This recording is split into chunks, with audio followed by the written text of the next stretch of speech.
Good now, everybody, and welcome to the Rise Up Morning Show. It is Thursday. It is June 20th. Happy belated Juneteenth to everybody. I lost track of the day, lost track of the time.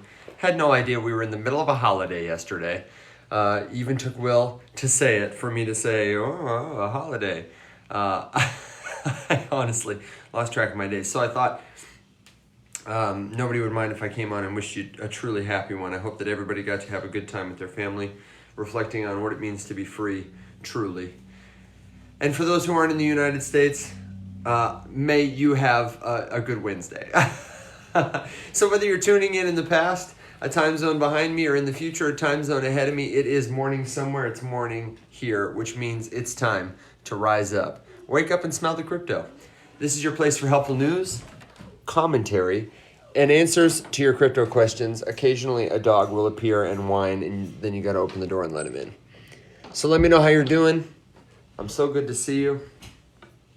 So good to be back in Memphis, back in the office, back at home. Rick, hey brother, good morning.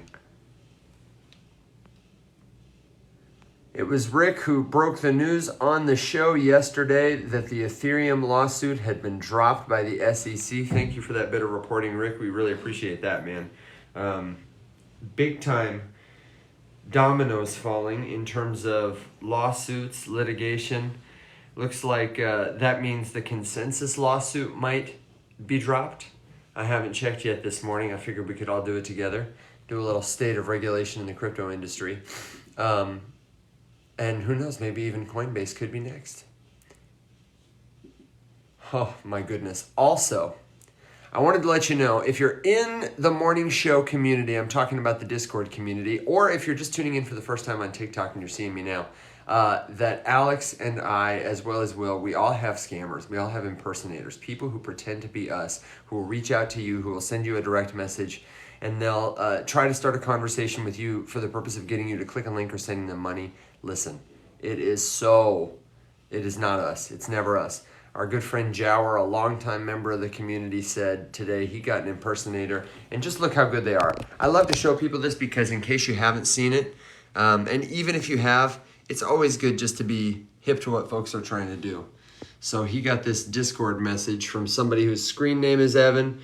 Their little picture looks like the picture I use in our Discord server, and their username even looks like mine. But you'll notice it's not conversations, it's conversations. There's a little extra E in there with Evan. And their message isn't so bad. Welcome to Rise Up. We're so excited to have you join our mission of building the largest, most loyal, most prosperous crypto. I mean, you would know that I really don't talk like that if you know me. But you could be fooled by all the other things. And I don't know about you. We were talking about it on the show the other day. There's another creator here on TikTok called Blockchain Boy. His name is Lucas Demos. And my good friend Adriano saw a video of him from a scammer that was a total deepfake. Had his face, had his voice, had everything. It was wild. So they're getting better.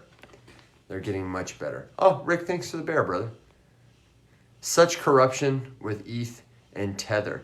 Yeah, the Tether thing is interesting, man, because Tether gets a lot of FUD. And I obviously have not been to Tether and hung out at their headquarters to see, is the proof in the pudding that they always say is there. But I have a pretty high degree of conviction that Tether is telling the truth, that their reserves are backed, and at the very least that the records that they present are not, forgeable, fakeable, because I've seen it on the blockchain. I've seen the volume that they do. I've seen the buys and sells that they do. They're, a public company in the sense that they publish their numbers at the end of each quarter. They're auditable. But that's something that I do want to look into a little more personally, because Tether gets so much FUD, and it's new and it's different all the time. They're definitely killing the crypto space, Sonora and the SEC. They are going backward. The thing Alex and I were talking about is there's so much opportunity for helpful regulation that to be spending your time on these companies that are doing everything they possibly can to be compliant with the way you say things are now is such a tremendous waste of effort, time, and money. I would even go so far as to say that it's part and parcel of a broader problem in the market with the financial market at large, I'm not super into the GameStop thing. I was a few years ago, more active in it, but I watched a few minutes and certainly caught the synopsis of the Roaring Kitty streams where they pause and restart trading of GameStop while this guy is live on the air. And yet they permit the powers that be, the people with deep pockets everywhere, to build entire hedge funds around taking over companies, driving them into the ground, and short selling them. It's wild. It's really wild. There's so much room for helpful regulation. There really is. And better, more consistent enforcement. Amin, I'm so sorry, but I don't know that I can read that comment. Let me see if I can translate it. It sounds like it's poetry. I mean, your comment in English translates to red earth, hamra, under purple, purple rainbow, head, red kafia head, kamra head, not pure, and the last words are hemorrhoids, ass. So I think there's a mistranslation. Now let me see. Roby one, been meaning to reach you about your car's extended warranty. Yeah, exactly. Okay, hang on. Let me catch up. So, Roby one is somebody I was talking to about Tether, and I would love to learn more about what arouses your suspicion that Tether specifically is not, I can't remember what our conversation said, but you were just talking about how you didn't, maybe don't let me put words in your mouth, you didn't think they were auditable, because they have been so far, like, let us show you what we have. Don't let me put words in your mouth. I want to know what your concern with Tether was, if you have the space. By the way, everybody, Alex is in transit. He is going to visit some friends this weekend. I was out, now he's out. But I did get a text from him that he's just landed a plane. Presumably he's a passenger, not a flyer. And he may or may not be able to join us for a minute from the airport from a layover. So if you don't see him here, then don't hesitate to send him a little comment and say travel safe, because he would so appreciate it. Good morning, Tarson. Is Uphold pushing them off maybe because of RLUSD? Oh, absolutely. Listen, all of these platforms want a piece of the stablecoin action. Tether is I don't know if they're the most, but they are certainly one of the most profitable companies in our space, and in many a financial space that uses transaction as a service for their pay model. Like, that's how they make their money. And a lot of people who operate stablecoins, who operate exchanges, they want a piece of that action. There's actually a really sort of interesting conversation going on right now mostly in like the French DeFi community, where things come and go so quickly here. Aave, Curve, and some others have been upset about the delisting of, is it the delisting of DAI? I think when the token Athena came out, there was some back and forth about which stablecoins were going to be offered by which exchanges. And one of them delisted another one's stablecoin and then listed its own or another partner's. I can't remember, but it basically would be like, if Alex, Will, and I had stablecoins and then Mac dropped the stablecoin and I delisted Alex's token to put Max on my exchange or something like that. Or I didn't have one and I had listed all of theirs and I delisted one of them to put mine on the exchange. Stablecoins are a big business and they're hyper political. It's one of the reasons I say that if banks are going to use crypto instruments, if governments are going to use crypto instruments to move money, they probably will use a stablecoin because it's practical. But also, that's why I think it's likely that they will experiment with their own, whether that is their own as like Chase Bank, as Regions Bank, or their own as like, we are the coalition of banks. Why I don't think they're going to use a floating currency backed stablecoin or token or network like Ripple, XRP. And again, my mind is super open to being changed about that because tokens are programmable. There are so many possibilities. It would be simply stupid for me to think I know everything they could possibly do. There are lots of good options and ideas out there. But yeah, Roby one. Let me see what you say about Tether. Tethered bot backed, more of a thought than an action by them. I'm not sure I understand. Just got followed by Joshua Fake. Thank you very much. USDC for the win. Oh. I don't think it's backed 1-to-1 for $1. I think its name shows exactly what it is. Tethered, bot backed. I see. More of a thought than an action by them. Let's look this up real quick. Because every quarter they're releasing statements. And I have seen the reserves. Tether statement proving reserves. Let's see what Google gives us. Attestations from third-party accounting firms. Yes, but which ones? That's what I want to see. Okay, so here's the rabbit trail we need to follow, Roby one, that I haven't followed. I have been convinced enough that they've got third-party auditors looking at growing reserves.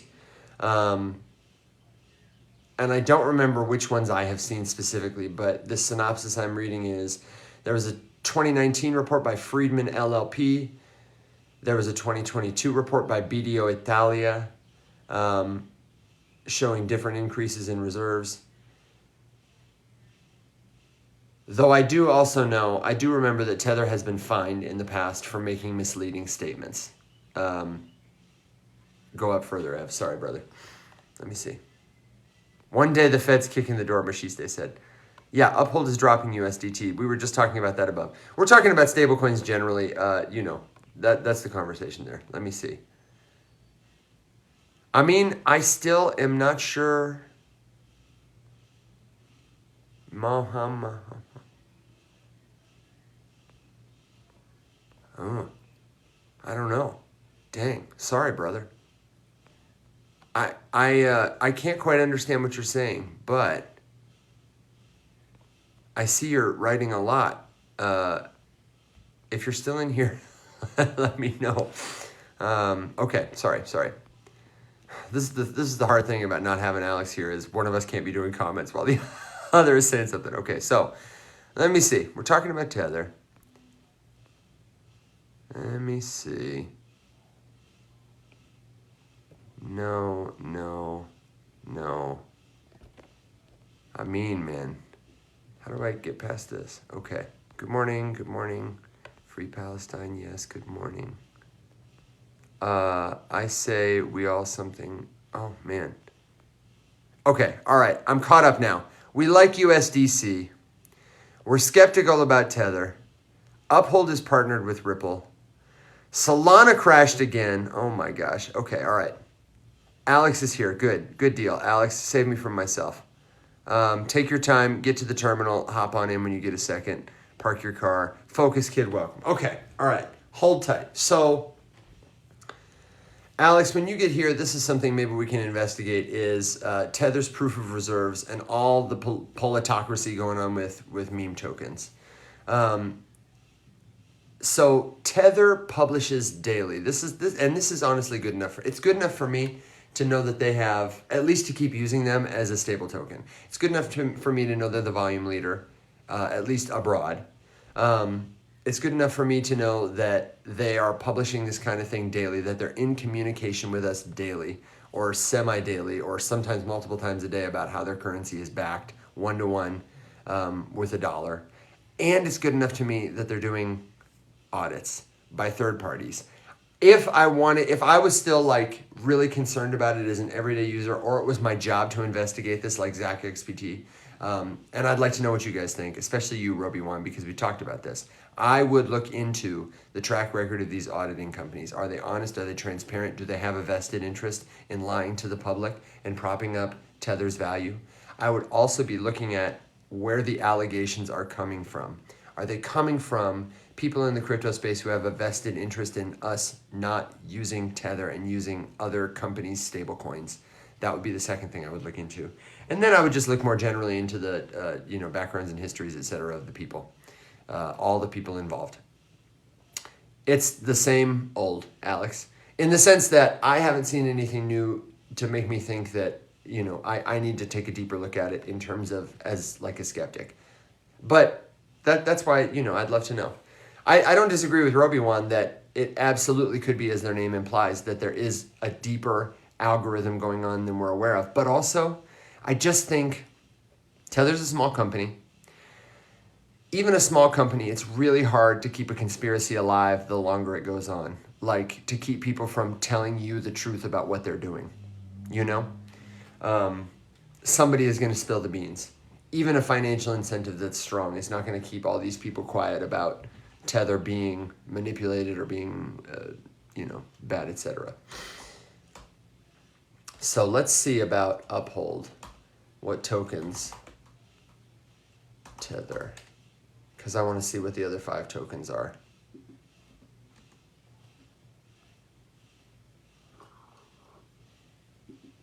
Yeah, 5 other stablecoins. Uphold to delist USDT and 5 other stablecoins by July 1st, citing MiCA regulations. MiCA is markets in, what is it? It'll be in the article. Markets in crypto assets regulation. It's an EU regulation. And it looks like Uphold has sent a notice to its European users informing them the platform will end support for 6 popular stablecoins from July 1st. It's Tether, DAI, Frax, which I'm unfamiliar with, the Gemini dollar, the Pax dollar, and True USD. Users holding these stablecoins must convert them to a different currency before June 28th, after which, so just 10 days, after which the cryptocurrency exchange will automatically convert them into USD coin. Oh, okay. Automatically. So you're not going to lose your money. If you're holding money on Uphold, it'll just turn into USDC. And then apparently, so what's unclear to me is this only for European customers? Their official letter says, owing to new European Union rules on stablecoins, we will no longer support the following assets. So I wonder is Uphold based in the European Union? A lot of DeFi companies are. And so maybe that's the thing. Maybe they just want to get it off their platform altogether, not to futz with it. But what is interesting is, so here's another little further bit of detail. So MiCA has stricter, more regulatory requirements for fiat-backed stablecoins and what it calls e-money tokens, which is an interesting name for it because it reminds me of like the pre-Bitcoin days, that have crossed a predetermined adoption threshold. So there are 7 factors, qualitative and quantitative. First of all, in addition to, it requires that fiat-backed stablecoins be backed by a 1-to-1 ratio of liquid reserves, that issuers create and maintain a reserve of assets held by a third party isolated from other assets, and it absolutely flatly forbids algorithmic stablecoins. So this is really interesting. Stablecoin issuers in the EU must hold licenses as credit institutions or electronic money institutions under the MiCA framework. While some stablecoins face uncertainty, stablecoins backed by the euro could thrive under the new regulations. That's very interesting. Because, it's interesting because Uphold can do anything it wants. Uphold hasn't said, here is why we're delisting each of these stablecoins specifically, because they failed to meet this tenet or this tenet or this tenet. But I don't believe that Tether's reserve of assets is held in custody by a third party. So like Tether holds Tether's money. And honestly, that would be my biggest complaint with Tether, is it's a trust me bro situation. Somebody somewhere has got the keys. I think. I may be wrong on that. Maybe it's a multi-sig or something like that. But my understanding is they hold their keys, which would be a concern for me. I absolutely think that these MiCA regulations are a great example of that's a helpful regulation. A decentralized company can and should be able to meet those requirements, I think. 1-to-1 ratio of liquid reserve. I'm also not entirely convinced that algorithmic stablecoins are totally bad, though we have been scarred by them, haven't we? This token account is frozen. What does it mean? Why can't I sell it? Oh, yeah. Thanks, Alex.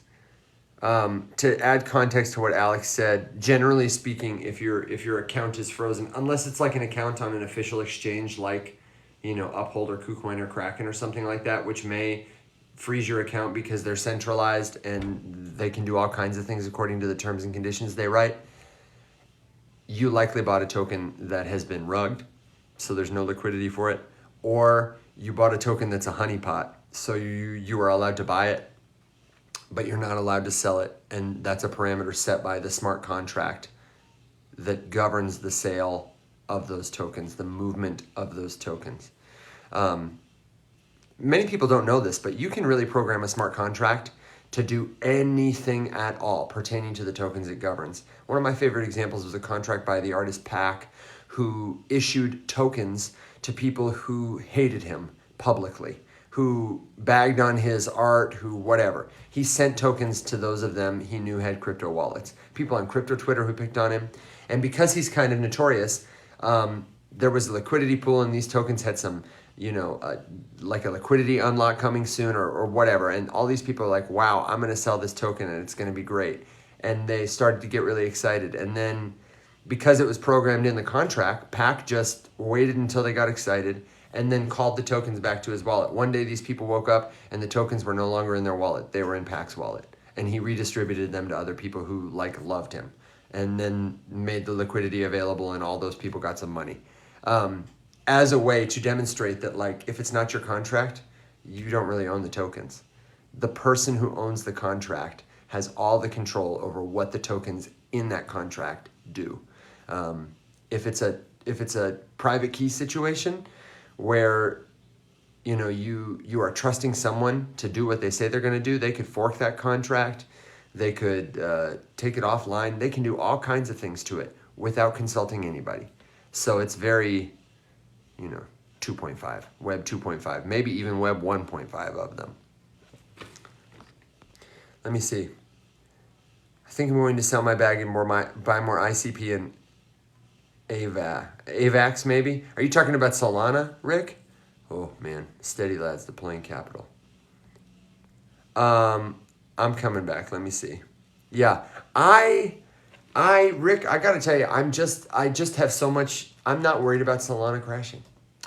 FireDancer is coming. I expect that that's going to help the network. The network is crashing a lot because it's used a lot, and I love AVAX.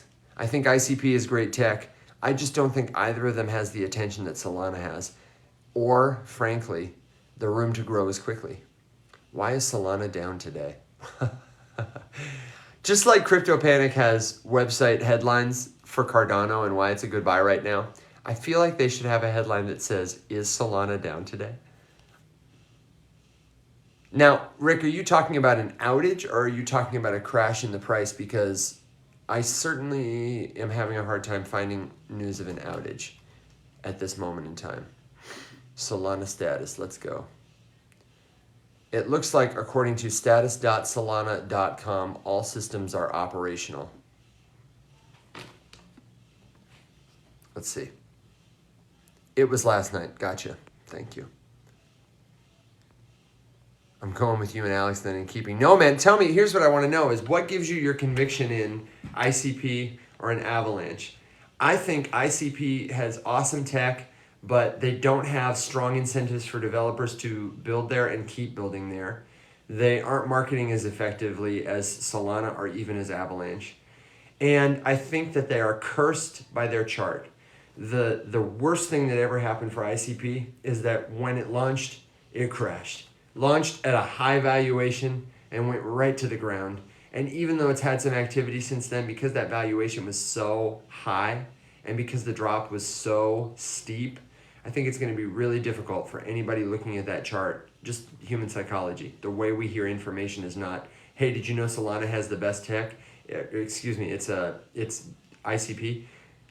You go to CoinGecko, you search ICP, and the first thing you see is a chart that looks like that, and then just a long tail at the bottom. So I think, honestly, that more than anyone is going to dissuade a lot of people from buying.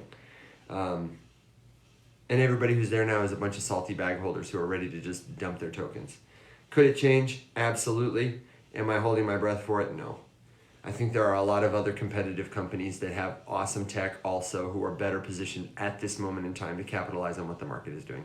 That's what I think personally. I think if you have the money and you have the conviction, I think for people with this is what I think generally, is for people with a low net worth, it is more effective, or a low net worth in crypto, it is more effective to invest in fewer high conviction tokens to build your net worth, and then do the Warren Buffett thing. As your net worth grows, you diversify. If you're only investing $1,000, it doesn't make sense to put $10 into 100 different tokens. It's just not as helpful. If you have $100,000 and you want to open a $500 position on ICP, in my mind, that is it's easier to build conviction around something like ICP than it is around like Elon's dog. It's a better gamble. And there's a possibility that ICP does a 10x from here. I see people who I respect articulating why they think that's possible and even probable. But I wouldn't want to gamble on it if I only had $1,000 to spend. I would be happy to gamble on it if I was playing with $100,000 and needed a place to park 500 and didn't have a higher conviction play. That could turn into $5,000. That would be cool, you know? And I wouldn't really miss it. So that's kind of how I think about that. Avalanche, on the other hand, I think has a lot more proof in its pudding lately. They're one of those layer ones that has been around for a couple of years, and they've done sort of a pivot. Before they were really talking about like the speed and scalability narrative, but now they've really landed and staked their claim in gaming. Gaming all the time. That's their whole website. Build here. Build a game. Here are the people building games here. Alex gave us the update from the conference that they had a booth at a gaming conference that said Web3 gaming is a scam. Got a lot of attention from people who aren't here yet. Very smart. I think that would be. I hold Avalanche. It's an investment I'm making in a layer one. But I definitely feel it's Solana's bull run to lose at this point. Alex has said it. Hey, airport guy. What's going on? What's up, dude? I was just walking to go find my fancy lounge. Oh yeah, you got a fancy lounge, huh? What is it, Centurion Lounge? Yes. Although The only way you could get me to buy one today is if I was in the airport and there was an actual Centurion standing outside the door. I would just take my money right there. I do want to make it clear that I would not pay for the Amex Platinum card to get Centurion access. I only have it because I have the card for free. Just a vet doing vet things? Just doing vet things. Just doing vet things. Anyway, I'm just walking, but thought I'd hang out, so I'm going to mute so not everyone has to listen to my heavy breathing. Hey, no problem. It's honestly not as heavy as you think. So, Machiste asked about Solana. If the network is down but there's no one awake to use it, did it have an outage? Which I love. We were talking about this on a live yesterday. Polkadot, apparently, has got some developer grants coming out or influencer grants or something. And they've kind of upped their marketing game. Have you seen anything about that, Alex? Because somebody asked us about what we think about DOT. I actually just bookmarked a couple of things to dig into about that because Kusama also announced some stuff about a grants initiative program that I wanted to look into. And for those who don't know, Kusama is like a totally separate network, but it functions as the test net for the Polkadot ecosystem, except instead of being a standard test net, it's its own thing. So there are actually projects that are like, built and totally operational on Kusama that just kind of stay there. So it's its own fully operational network, but it's also Polkadot's testnet, which is kind of interesting. So I went to grants.web3.foundation and I found that the Web3 Foundation is funding software development and research related to Polkadot and Kusama. You can browse the RFPs, you can apply, and then they've got a jam, which I think is probably like like a build-a-thon, probably a short-term, 1 week, 1 weekend event. 10 million DOT for a decentralized jam. Implementations of the future of Polkadot with a total prize pool of 10 million DOT and 100,000 Kusama. Oh. Jam is the join accumulate machine, a protocol designed to succeed the Polkadot relay chain. Enhance smart contract functionality. So build one, and members of the Polkadot Fellowship will judge your submissions and coordinate its actions based on the decision of the fellowship. So, looks kind of technical. Machiste, this might be one for you, dude. Take your time, Alex. It looks a little bit nerdy for me. Looks like there is, it's coding. You could do something in Java, C#, C++, Scheme, Common Lisp. Apparently, there are 5 language sets. A, which is cooperate code, stuff that everybody knows. B, quick code, including Rust, Swift, Zig, Carbon, and Fortran. C, there's cute code, Ruby, Python, Groovy, Dart. D, correct code, Ada, Julia, Erlang, Elixir, OCaml, Smalltalk, F#, Scala, APL, and ZMAD. Apparently there's a coding language called Brainfuck, another called Whitespace, and one called Redstone. So I don't know what's up with that.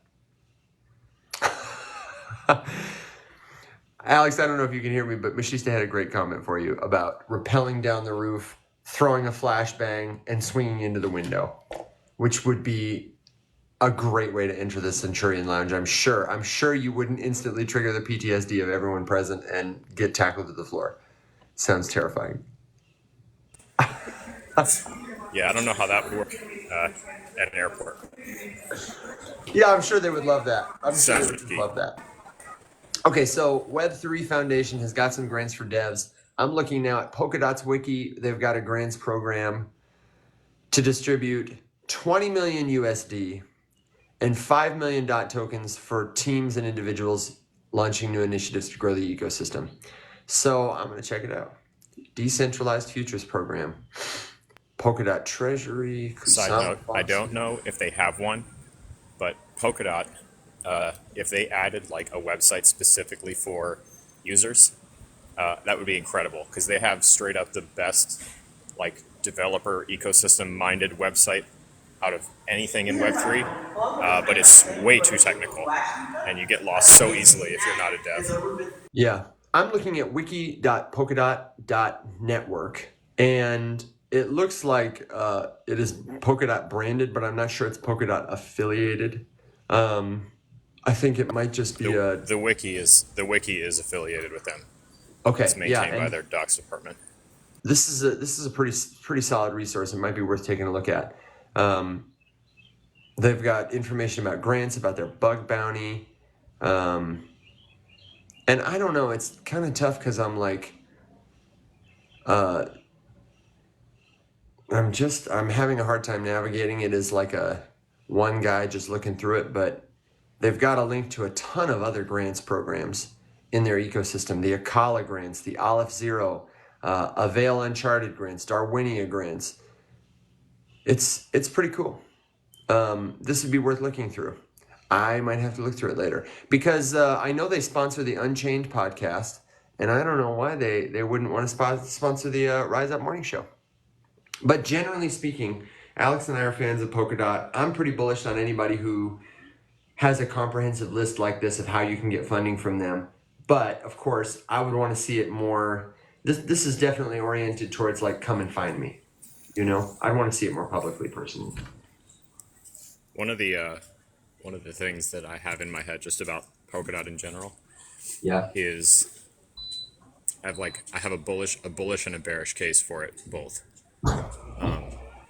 One, just they are super technical, and they're very governance focused. They don't make a huge effort to, as far as I've seen, do a lot of user focused stuff. Holy shit, it's Ethan. What's up, dude? And they're not super user focused, and that's a little bit of a concern. Whenever I see stuff about it, it's very technical. It's very dev focused, which is fine, but it's not really working out for them so well because there's just not a lot for the everyday person to talk about with regards to Polkadot. That doesn't just sound really nerdy and in the weeds, and that's tough. You got to give the people of the day-to-day something to discuss, otherwise they're going to get bored. And Solana and Avalanche and Base are all great examples of things that everyone can talk about and at least feel included in the conversation, which is very important. But when it comes to making stuff, Dot is pretty good. For context, my dad, who's doing a bunch of messing around with blockchain dev stuff, and is extremely talented and doesn't give a single shit about anyone's bags or which network he wants to use for whatever reason. It's like a computer deciding, the best path for something. That's how much emotion went into his decision. He pinged me the other day to tell me that he was using Polkadot for something because it was far and away clearly the best option for what he needed. And that was gaming related, actually. So that's kind of interesting. I haven't gotten the full details on exactly what that was, but I know he just said their toolkit, the library, everything was just like hyper organized and very easy to navigate. So that's good news for builders, but I still think they got to work on their messaging to the day-to-day. So, hey, Polkadot, you can hire me. I'll do it for you. That would be awesome. Yeah, we will very gladly talk about your technology. We'll talk about your ecosystem. We'll put the Polkadot logo on our website. No problem there. I am ready. I am ready to become a Polkadot maxi for the show. Yeah. I love Polkadot. Mike, I will ask him and let you know. I know that basically what he's doing is creating what he's calling a mock chain to simulate a bunch of the on-chain components of the game we're working on, so that he can demonstrate minting and sending and verifying and all that sort of stuff for all of the, like I said, all the on-chain components of the game. And he needed something that he could use to demo it, because we're not like launching it on a chain right now because we're still shopping for grants and funding. And so given what he was trying to do for a bunch of demo stuff and test stuff, he just said building the mock chain that he needed using Polkadot was the easiest one. That's all I've gotten so far. But again, I'm probably not the best one to answer that question. But when I talk to him next and pick his brain about it a little bit, I will bring you guys a report for sure. We got a question here about Gitcoin and how quadratic funding works. And I would love to address it. Alex, I feel like you and I have never had a real deep conversation about this, but what do you know about Gitcoin or quadratic funding? Not very much. I just know that I know that it's something that I would need to spend more time reading, and I haven't had the time to do. Okay, then you're going to love this next segment because I'm going to give you the TLDR on it. I also would like to spend more time in these communities. One of the reasons I got on Warpcast is because there's like a niche sector of the crypto community that's really into this. And I feel like it's an offshoot of the dev community. Like the people who are devs who maybe love DAOs, like I think Daniel would either be really into or super against quadratic funding. I don't know why. But there's an organization called Gitcoin that was started by Kevin Owocki and a couple other people. And if you Google Owocki or Kevin Owocki, you can find a lot of great resources of him talking about both of these things. He is a developer. He's sort of into the regen movement. And he's like one of those guys who probably would be right there with me saying, yeah, let's abolish money and build something better. And Gitcoin is the leading money distributing organization via quadratic funding. If you want to know what quadratic funding is, it sounds intimidating as hell, but I'm going to make it super simple for you. I've got a cute little visual. Okay? This is going to make it easy for people who are like, he's about to talk about numbers. Let's follow along and see what's important. Essentially, though, as I flip this around, quadratic funding, it's a crowdfunding mechanism. And what it does is it makes the best use of resources by allowing people to make donations that act as votes about where to allocate funds. So, as an example, so you can see, imagine we got $10,000 we want to distribute, and we want a community to determine who should receive the funding, right? We've got Alex's Dog Rescue, we've got Mana House here in Memphis, and we've got, Bitcoin Widows Anonymous supporting the loved ones whose loved ones have lost themselves on Bitcoin, okay? 3 projects, they participate in a funding round. Project A, that's the rescue, receives $1,000 from 2 contributors. So everybody gives $500. Uh-oh, hang on. I think I rugged. Project A, the rescue, gets $1,000 from 2 contributors. Project B, that's Mana House, gets $1,000 from 5 contributors, okay? So everybody gives $200. Project C, the Bitcoin Widows Fund, it gets $1,000 from 20 contributors. So everybody gave $50. And you're like, all these projects got $1,000. How do we determine from the 3 of them which one we're going to give money to? Well, here's how quadratic funding handles this. The final distribution is calculated with an equation where the number of contributions matters more than the amount contributed. Are you with me? Yeah, real quick. Okay. I'm gonna drop off. I'll be right back up. Okay, we love you. Be safe. Project A, that's the one that got $1,000 from 2 people. It's going to get $740 plus 74% on top of the contributed amount. Project B is going to get this amount here. And Project C receives 7,400 of matched funding on top of the contributed amount. So we could look at the math behind the equation. Something I forgot to mention, I'm so sorry about this, is quadratic funding is the primary principle is it's using, I wish I had a visual for this. It uses your contribution, meaning what people give, to distribute a matched amount. So in the example I gave, I was only talking about your contributions. But quadratic funding starts on the premise that there is a pool of money that we want to distribute, and we use contributions from people in addition to that pool as votes. So in the example I gave you, that $10,000 we wanted to distribute is the money in the pot. And we ask everybody to give additional money to help us vote about where to spend that $10,000, okay? So practical examples would be like if we had a treasury at the Rise Up Morning Show and we wanted to give 1% of it to charity, we might ask people to vote with additional dollars to figure out where to send the money. The broader the support, the bigger the match. It is a great way, more than just everybody sending $1 and then trying to tally where do we send the dollars to. It's automagic. It's mathematic. And the big thing about quadratic funding that the Gitcoin Foundation, I don't know if they're a foundation, is trying to push, is this idea that we can fund public goods this way. That there are some things that everybody needs and that everybody should have access to, but we have a hard time figuring out how to distribute those things. Quadratic funding, hypothetically, can help us determine what is most important right now to the most people or to each person contributing, and allocate those resources accordingly. I wonder how they protect against Sybil attacks. That's a great question, Mashiste. I honestly don't know how Gitcoin does it, but I believe they use some sort of ID where you have like a proof of personhood so that your votes aren't, spread out. You can't just register for 1 million trillion wallets or sign up with a bunch of bots. I think I've seen other organizations do it with like a threshold. Maybe IP address tracking. I imagine NFTs can help solve this problem in the future.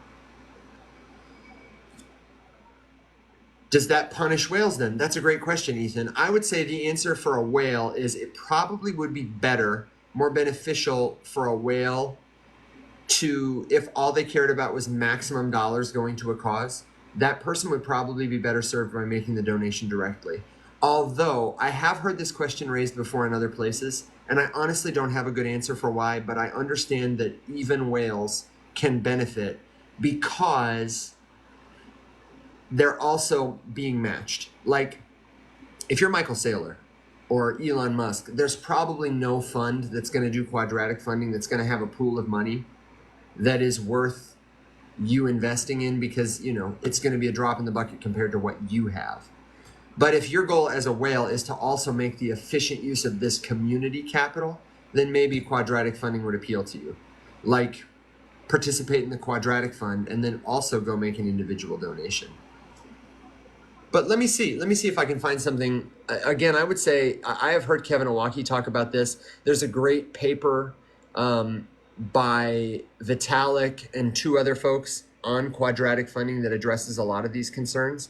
I read it a long time ago when I heard Kevin Owocki talking about this at East Denver. And I absolutely don't remember what the answer was. Let me see if I can search this white paper and find out. But those are all great questions. And you're welcome, Sonoran. That was a really, really helpful topic. Check out vrbs.build. Okay, you got it. Very real BS .build. Ethan, do you know Mashiste? If not, you guys should connect with each other. Oh, Ethan, you weren't hip to quadratic funding before. Well, let me do this. I want to know your feedback on this. Alex and I have these YouTube videos, that we've kind of taken a break from because my equipment sucks and we've been in different places. I have a couple of videos that I've been wanting to make, which are more well-scripted, thought out, planned, long-form discussions of some of these topics that are a little bit headier. In this style, probably talking head with a couple visuals. Would that be a helpful thing for you to hear from us? Because I would love to know. The second question I have for you is, we're launching classes soon. I finally got the infrastructure together, and I'm thinking the first class we're going to do live in the Rise Up Morning Show community is Portfolio Management Principles. The second one is going to be Web3 101. The third one is going to be how to DeFi, talking about staking, passive yield, stable coins, stuff like that. Let me know if you're interested in that, and if there's another topic that I missed that you're interested. Oh my God! Hey guys, how's it You going? so beautiful. How Ah, you doing? Good looking. Is that Squilliam? That might be Squilliam, and not yeah. actually just William. I don't know. It's a different part of me. Yeah, a different part of me. You know what? I put the blame on Mac because he bombs as the koala or something. So I just try to make myself as ugly as possible. Dude wakes up like that. Life is not fair. Just Yeah, Will, we really do need to get on our beauty brand shit though. In terms of, you need a retinol sponsor, and apparently there's a shampoo DAO who is collectively launching a decentralized shampoo company or something. And I need to call him. I got a message that guy Patrick told me about him, that investor. well, as long as he tells me that if he makes a cryptocurrency, I think his cryptocurrency will do horrifically. But if he wants me to help sell his product, and it's a good product, I mean, hey, what's up? That's I what don't I'm have saying. that hair right now to flop That's around. what I'm saying. Ethan says. Okay, really quick about the comments. Ethan, Machiste, you guys need to connect. Ethan, if you're not on Warpcast yet and you're still building cool stuff, you got to get on Warpcast. The Farcaster ecosystem is the place for people building in Web3 to be, to get high signal to noise, better than crypto Twitter. And Machiste, known as Mike, M-Y-K, on that platform, is somebody you need to connect with, because you both have such an interesting mind for building cool stuff. And I think there's good synergy to be had there. So you're welcome. I love you both. Will has quarterback hair, dude. I know, right? I'm really sad. Will, did I tell you I'm not going to be able to make it to Bitcoin Nashville because I'm going to go back to Michigan and see my grandparents and help my sister sort through some of their stuff. But I wanted to see Will more than anything because I want to verify, is he one of those people who looks even better in real life than he does on a camera? Because there are a lot of people like that. And I think you might be one of them, Will. Well, I'm definitely goofier, that's for sure. You know, Yeah. Oh, talk to me in person, not in like a professional setting. And also, speaking of which, dinosaurs are cool, guys. Don't ever forget, dinosaurs are sweet. Yeah, I'm just weirder, dude. I'm just weirder. I saw a dinosaur shirt once that had a bunch of dinosaurs like with a meteor behind them, and they were like running from it, and it said hashtag never forget. Never forget that. That's a shirt that I need. Actually, this isn't about crypto at all, but I'll take any opportunity to talk about dinosaurs. My senior year at college, I already had a job at the end of the first semester of my senior year. The second semester and senior year, I took a bunch of bullshit classes. I took a volleyball class. I took a karate class. I took a swim instructing class where I was the teacher and gave myself it was a pass-fail. I gave myself a pass. And one of the classes was walking with dinosaurs. It was actually the hardest class I had the entire senior year. And me and my buddy just loved it. We just learned about dinosaurs, and we did like every extra credit assignment because it was like, go to this other state and go to like the dinosaur museum and take pictures. And we had velociraptor masks, and we wore them throughout the museum. We're taking pictures and sending it to our teacher. And he's like, dude, I've never seen any students have so much fun in this dinosaur class. We were a menace in that class too. We were absolute assholes. But yeah, dude, my buddy of mine, he lives in Boston now too. And whenever there's a dinosaur themed anything, we will go however far we need to go check it out. It's great. Dude, that's awesome. This is what we did last night. Oh, anyway, sorry. If you want to talk about crypto, we can. Or, I do need to know, what is your favorite dinosaur now? What's your favorite dinosaur? Everybody, Man, my favorite let me know what your dinosaur- favorite dinosaur is. I'm split. Let us know what your favorite dinosaur is in the comments, because everyone's got one. I am honestly kind of split. I really like brontosauruses because they're just huge and peaceful looking. Peaceful? And Yes, they're peaceful. I would hang out with a brontosaurus, but I also really like, I forget the name. It's like a B-side dinosaur. Let me Google obscure dinosaurs because I never remember its name. It's like a what kind of dinosaur? It's a what? It's a what kind of dinosaur? An obscure. It's a B-side dinosaur. Okay. Like it's a deep cut. Let's see. Do I have my phone on here? No, I don't. It's got one of those weird, wild names too, and I just remember seeing it in. And I was not one of those kids who remembered all the dinosaurs well. The Leopleurodon from Candy Mountain, Charlie. He's a magical Leopleurodon. He will show us the way. Dude, everybody loved Charlie the Unicorn, and it drove me nuts. I was like the one person in my life who was like, not. I didn't get it. Yeah. Well, my favorite dinosaur is an ankylosaur. They're the ones that are like tanks, and they have like the mace tail, and just kind of swing them around. Oh yeah. I love the mace tail, dude. Yeah. I love that. No, I'm looking at obscure dinosaurs, and I can't find my favorite guy. Bad. But he was like a, I don't know, he was like a Triceratops, but he kind of had the body of a T-Rex. Like, he just wasn't as like rhinocerosy. I don't know. It looked like a rock star. I remember thinking. He looks like a rock star. That's a pretty cool. Like a rock star dinosaur, like just born in a leather jacket kind of vibe. Quetzalcoatlus. Is that Alex's favorite? Wazzle. Oh, Quetzalcoatlus. Yeah, that's a cool one. That's like the greatest giant bird dinosaur, I do believe. It's funny. I type in Quetzal and it's like Quetzal. Oh wait, no, this is the feathered serpent god in Aztec religion. Never mind, I messed up. Whatever. Ugh. Okay, so we got lots of dinosaurs in the comments, but there's also a really good crypto question from Daniel Potts who says, "Gentlemen, I'm worried about exit strategy when things get crazy. Can we talk about this?" And so Will had really good advice on this yesterday, and the TLDR that I would second is, just like you dollar cost average in, don't be hesitant to dollar cost average out. And when do you know it's time? You're watching prices go up. It's above your entry price, and you're starting to think, if I just held on a little longer, I'd be rich, rich, rich. That's usually a good time to sell, because if you miss that, you're going to say, oh, I could have been rich, rich, rich. I could have been richer, richer, richer. And I've made that mistake so many times. And you don't have to sell all of it. Just like you don't have to buy a whole Bitcoin, you don't have to sell your whole position. If you're up 2, 3x, even if you're just up 50% and you want to capture a little bit of that back in case things go wrong, that's totally fine. I rarely exit an entire position unless we're talking meme tokens. I don't know about you, Will, but yeah. It's very rare for me. Sometimes I will if I'm like, wow, this market has gone on too long. We're going to Creator. I don't mind missing 20% more to capture 300% gains. I'm selling everything. But even then I usually leave like a little moon bag.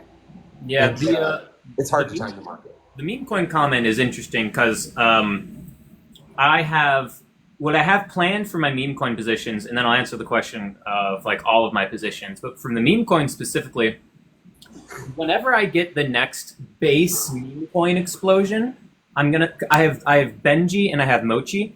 I'm gonna sell all of my Mochi in one go. Just so I'm like, cool, I have a nice amount of profit. This is a silly cat token thing. Just get rid of it. Let's. I got some nice profit. Sweet. I'm gonna do that. I'm gonna probably hold my Benji until I think we're near or like getting close to the window of what I think is the top, and then probably sell 30%, 30%, 40%, right? And then just average my way out there. Just because like Benji seems like it has. Wait, no, Benji is too cute to sell. You monster! I know, it's adorable. It is adorable. It's the cutest. That's why I bought it. The art is awesome. But and then Benji has like more momentum to be like the dog coin on base, and I expect really good things from it. And then I have Popcat also on Solana, which was like just $100 I threw into it, and I think even now it's still like $3,400.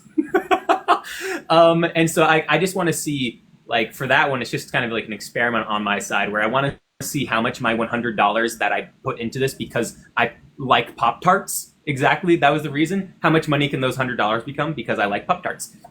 And then honestly, not a bad thesis. That's not right.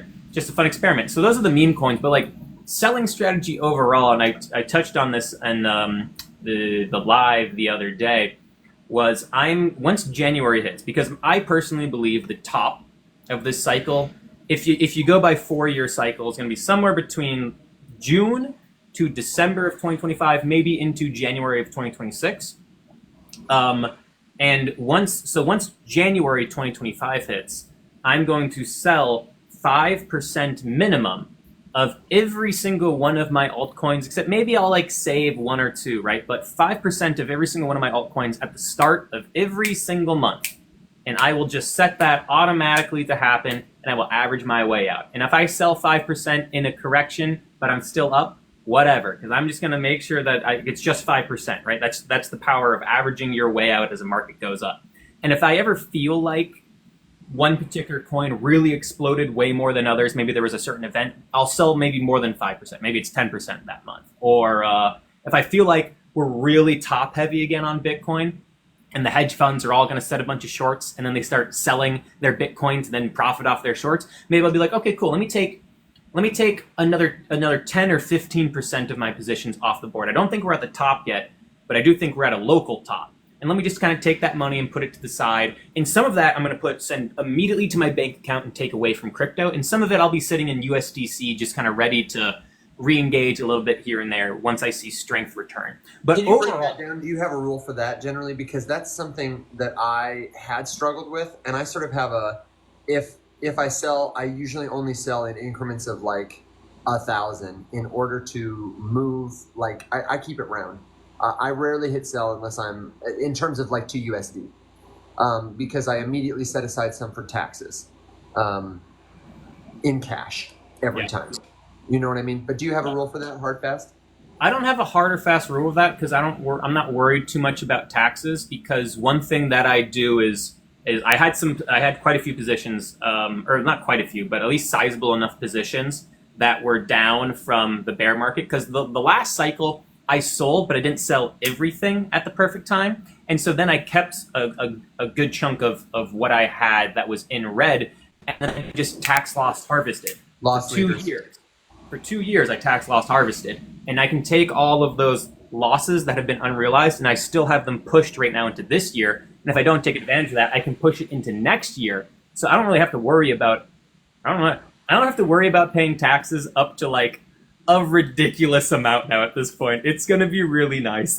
I'm pretty sure I have over $20,000 in losses that I have harvested for tax purposes still because of the last several years, and I'm not feeling bad about it at all. You can only claim so many of them, but honestly, like most of my money is investment money. My income is just for groceries, so I'm doing okay. Yeah, I have. I think it's $143,000 in tax loss harvesting that I can take advantage of. It's gonna be so good. Oh, it's gonna be so good. It's real nice. Quick. I have a PSA from Alex that I need to plug the Bubble Maps Twitter. So I interrupt this explanation to tell you, go check out Bubble Maps Twitter. I don't know what their handle is. The Bubble Map, if you don't know, is Token Sniffer. Awesome visualization tool so that you can see who is holding what token. And of course, my computer is not logged into Twitter, so I can't search for it. It's at Bubble Maps, and I don't see what we're looking for there. Innovative visuals for blockchain data. Huh. Oh, dude, if you haven't seen it, it's fantastic. I'm catching up on... Wait, the Donald which token are we talking about? Donald Trump. 67% of the supply is in one cluster. Ooh. Oh, it's the US dollar. They're making jokes about the US dollar. Alex, you were just trolling me, man. Yeah, Bubble Maps is it's different from Token Sniffer. But it is a great visualization tool, and Token Sniffer also has one. I think everyone's trolling in the comments about the US dollar, which would have a terrible bubble map. It absolutely would. I'm sorry, Will. I interrupted you for a joke. No, sorry. I was getting distracted by the Waka Flocka, by the Waka coin bubble map, and the Flocka coin bubble map, and now there's Andrew Tate's, and this is oh, there's a lot of Andrew Tate. Yeah, dude, isn't that wild? That we have meme influencers like that. Okay, I'm going to the Bubble Maps Twitter. I'm not logged in, so will it let me do it? I see no way DJT is actually from Donald Trump. Looking back, it was so obvious. They're talking about Donald J. Trump token. Alex, do you want me to look at a particular tweet? I feel like most of these are about meme coins, which, I mean, it gets people going, so I get it. Yeah, and that's the somebody asked about, or maybe Alex was telling us about Waka Flocka token, but launched on Pump.Fun, immediately somebody buys 50% of the supply. Now, who do you think that is? You know what I'm saying? So, my favorite morning show hosted by Flynn Rider and Prince. And Prince Eric. I'll take it. Wait, Prince Eric, is that the one from Prince Little Eric is from The Little Mermaid, dude. Yeah, Little Mermaid. Yeah. I've actually gotten that once or twice before. If I wear like a white button-down shirt, I'll just have like some Disney girl like looking at me like, "Do you want to?" Oh yeah, Kim and I.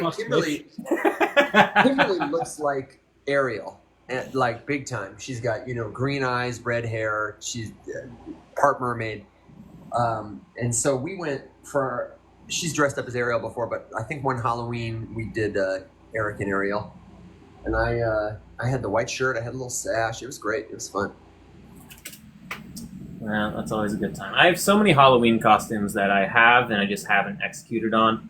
Prince Eric's one. When I have a mustache, I look exactly like Freddie Mercury. I know it might be hard to see right now, but I look genuinely 100%. like Freddie Mercury. I believe that. I absolutely believe that. I think that would be a killer costume for you. Wait, should I put the jacket on now? Oh my God! Please tell me there's a picture. So the TLDR for anybody who's looking to exit the market, the first thing is you got to know yourself. How in are you? When did you get in? Are you taking profits? Do you have a strategy for it? And if you don't, we got oh my God. I got the pants, I got the shoes, I got everything, man. I got the wife beater underneath, so you have that like Wimbledon conference outfit, or not conference, but concert outfit. If I could pull up a picture right now, I would. Maybe I can pull it up.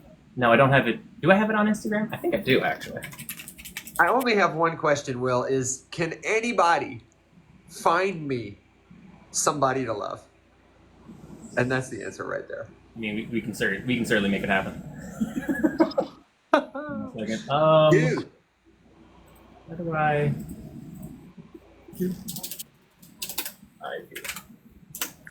Okay, so while Freddie Mercury is here, what do you think about this screenshots right now? Sorry, I'm interrupting. Yeah. Oh, screen recording. No, you're good. Obviously, we had somebody ask. There's concern from Blue, one of our friends, about being able to buy Bitcoin on exchanges. How long I have to buy Bitcoin, and I have heard people express this concern too. They see tokens listed or delisted. Do you think any of that concern is legitimate? I have no concern about Bitcoin being on centralized or decentralized exchanges or over the counter, or you're going to be able to get Bitcoin pretty much anywhere, pretty much forever. Even if the government tries to outlaw it, I feel like there are so many people who use that particular token and would be willing to sell it to you at the right price. I'd be more concerned about, how much of it can you get at this price. Bitcoin is designed over time to just go up and to the right. 5 years from now, it will be worth more.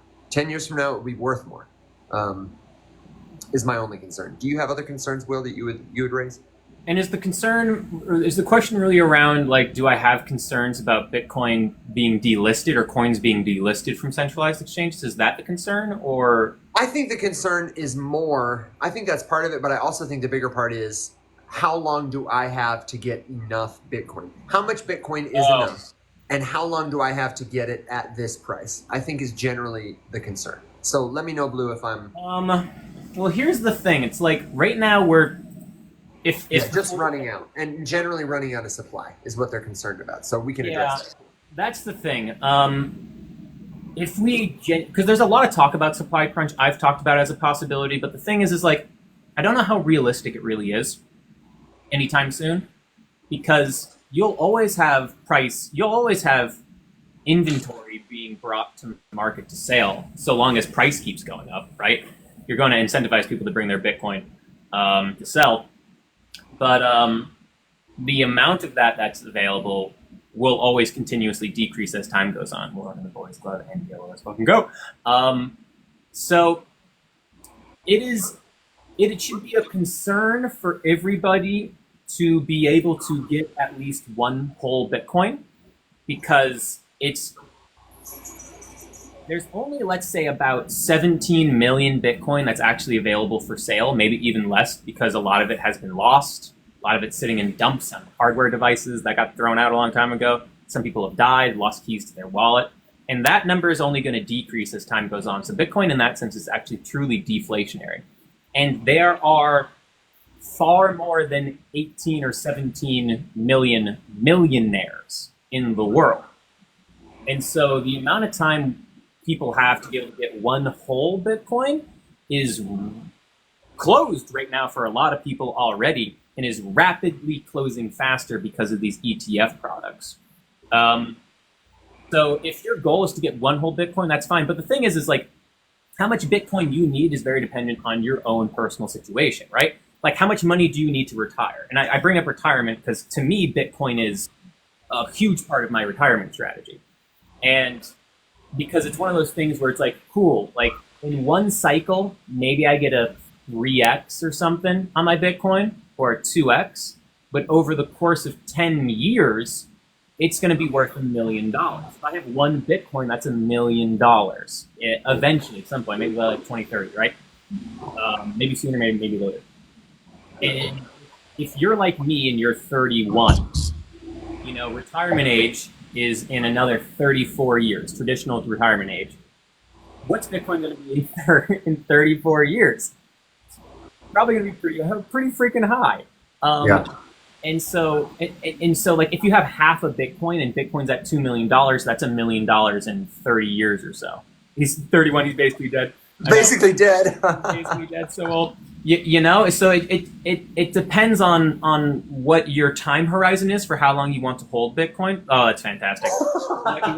For what you want to hold Bitcoin.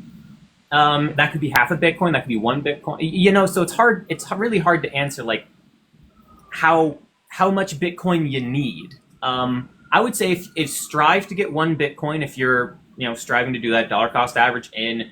The dollar cost averaging in right now though is very risky because there is a strong possibility where we are in the cycle right now. It is possible that like we could fall back to like $70,000 to $80,000 in the bottom of the next bear market, right? Yep. So like these are all. So I don't really have a very good answer. I would just say like if you're focused on retirement, buying Bitcoin and dollar cost averaging in the bear market, the accumulation phase in the early part of a bull market makes sense. Right now to the end of a bull market, maybe it doesn't make sense, right? It probably makes more sense to be buying altcoins to try to make a quick profit, sell, get that cash off, put that cash on the sideline, and then wait for the bear market to come in and then start dollar cost averaging into Bitcoin that way. So I don't know if I really answered the question. I kind of went on a few tangents there, but I hope that was helpful. Yeah, and it was a great answer. Everybody is too distracted by the Freddie Mercury jacket, and I frankly can't blame them. Oh my God. Do you see Freddie Mercury? That's fantastic, dude. That's spot on. It's beautiful because his mustache sucks and so does mine, so it actually works out. I don't think so. I think that mustache is iconic for both of you. It is iconic because we both have like a missing patch like right here. It's great. Dude, here comes Alex ready to roast you. If you want to join the show and roast Will, tap the request button. You're perfectly allowed to. Everybody roast here comes Alex. What do you think about hanging out with Freddie Mercury here? Dude, holy shit. Where has this thing been? Dinosaurs, Freddie Mercury. Will, since you came to the show, it's gotten a lot more interesting, and I'm pretty sure we get more viewers too. I don't know if there's interest in crypto, but I'm here for it, honestly. Guys, I got a lot more costumes, let me tell you. This closet is jam-packed. Are we finding out that crypto is really just a way for Will to build a platform so he can switch to a cosplayer? No, but we are finding out the silly things that I spend my crypto profits on. Uh-huh. Dude, honestly, I feel like based on the audience we cultivate and based on our own like nerdiness, I feel like if we all just showed up in cosplay, like cosplay Fridays or cosplay whatever, I think people would lose their minds. I think if we do IRL Rise Up Morning Show stuff, it should be centered around some sort of cosplay. I think everybody would like that. I would like that. Machiste says the jacket's a top signal. For real, it took me a minute to come back up here because I had to go sell everything real quick. Yeah, right, exactly. So I wanted to add a little, just like numbers to what Will said, just very quickly. The most prescient thing you said was that even though there's a supply of 21 million, probably millions of those Bitcoin are lost forever in a garbage dump, in Satoshi's wallet, with forgotten keys that people will never have access to. So the real supply is lower than 21 million. And 19 million Bitcoin, it's like 19.7 million or something, have already been released in the circulation.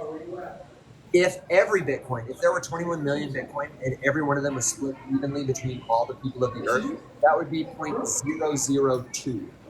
0.002 Bitcoin per person. So if you want to know how much is enough to have more than somebody else, like to be Bitcoin rich, you would just need 0.003 Bitcoin, which at current prices, I don't have my calculator in front of me, but is super attainable for somebody who's DCAing, $1 a day. And honestly, if you're like worried about accumulating, like Mashiste said, whatever the price is doing, the easiest way to do it is to dollar cost average. This show is not sponsored by River, but I do have an affiliate link from River. If you're not hip to River, there are other products like it. It is something my friend, our friend Joe turned us on to. I use it to dollar cost average small amounts of money into Bitcoin automatically for zero fee every day. They have zero fee DCA, zero fee withdrawal, which is awesome when you set up a recurring thing. You can connect your bank and just use like dust money. If you're buying $1 of Bitcoin every day, that's over $300 a year. If you're buying $7 a day, that's $50 a week. That's like, I don't know, $2,500 a year, I think. 5 times 5. So there are ways for people on any budget, tools to use to mostly just set it and forget it. If you want to hedge a bet on Bitcoin, and that would be at current market prices, that would put you over that threshold of 0.002. In a world where Michael Saylor owns how many now? He just bought like hundreds of millions of dollars again. About like an extra like $800 million. I love that man. We all love that man. I love him too, but I'm worried. I'm worried about the centralization of the Bitcoin network. I don't think it's the long-term solution, but I think for now it's probably the best play around. It's the one I have the most conviction in. Mm-hmm. I had a funny. This is not a real theory. I literally just made this up, so nobody get concerned. But I spend a little smidge of my time on a regular basis thinking about Satoshi's wallet, right? Because I'm like, what could be the single biggest thing that could impact Bitcoin, like in the long run? And I think that's Satoshi's wallet. I still think that would be like a short-term thing, and in the long run, it's legitimately a good thing for like. Who knows if it'll ever move, but I was like, what if he's sitting there watching, waiting, and the thing that he's waiting for is Michael Saylor to get too much. And that would be the thing that he like moved Bitcoin to combat. Because Michael Saylor, with the last one, it was what, $730 million worth? He owns more than 1% of the Bitcoin now, which is, he's marching. I don't see that dude stopping anytime soon. No, it's the perfect system. Buy Bitcoin, value of your company goes up. You use the stock, which is now at a higher valuation, to raise more money to buy more Bitcoin, to make the value of your stock go up. Then be able to raise more money, buy more Bitcoin, and then you suddenly become an S&P 500 company, and then your company is included in a bunch of mutual funds, and then your stock goes up even more because there's automatic bids to buy your stock, and then you use that to raise even more money to buy more Bitcoin. And it's just boom, boom, boom, boom, boom, boom, boom, boom, boom. Just this infinite money cycle. Do you guys know who Jason Lowery is? Jason who? Mm-hmm. Go ahead. No, Jason who? I didn't hear the last name. I think I'm rugged. Oh no, your phone. I'm sorry, I think I'm rugged. I think you're back. It's my fault. I do not know who that is. Jason Derulo. Not Jason Derulo. But no. Hang on, somebody else take it, run with it. Let me recover. Pattern for Michael Saylor there, Will, when he buys Bitcoin too, for some reason, even though it is like anti-Bitcoin for him to just keep buying more and more, everyone looks at it as being a bullish thing, which so he just buys into his own self-fulfilling prophecy that he is the sole proprietor of constantly. He has cracked the code, and it's wild that, I don't know, I feel like more people should be more concerned about Michael Saylor, but for some reason he's a celebrity in the space. It's because the only thing we care about is number go up.